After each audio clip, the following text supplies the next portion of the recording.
Do you know you make these 5 easy mistakes while turning a resin bowl? Well, in today's video, we will show you how to fix these 5 easy mistakes. Number 1. Fussing the tenon shape. The tenon shape, also known as a mortise, serves as a crucial connection point that secures your bowl blank to the lathe. It doesn't require a specific or intricate shape. A simple Cinderella form will suffice for this essential function. Number 2. Ignore the tenon shoulder. Do not underestimate the importance of the tenon shoulder, especially when using a 4-chunk jaw. On a lathe, it must be flat and firmly in contact with the top of the chunk jaws to prevent vibrations and ensure stability during turning. A secure fit between the shoulder and chunk jaws is crucial for a smooth and safe turning process. Number 3. Turn as fast as you can all the time.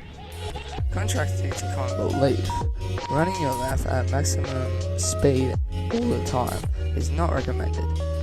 Turning too fast can lead to vibration issues and pose serious safety risks, especially when working on larger bowl diameters.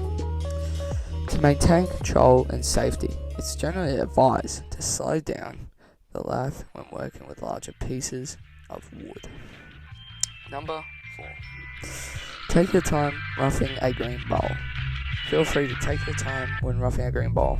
Now this is not advised, because turning a green or wet wood bowls, exterior and interior, separately is not advisable. The wood contains internal forces like cellular tension and moisture content that can lead to problems if disrupted. To prevent issues like warping or cracking, it's best to complete the turning process in one go rather than splitting it into different sessions. Number 5. Ride the tip. To achieve a smooth and clean cut of the bowl gouge, it's important to emphasize riding the bevel or floating the bevel.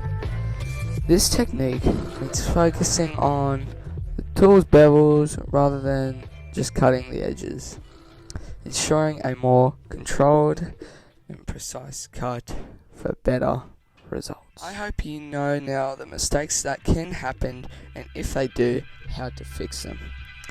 If you did enjoy, please make sure to subscribe, hit the like button for more content like this, and also leave a comment if you have any questions about like what to do, what brands we use, how do we do it, how do we start, and yeah.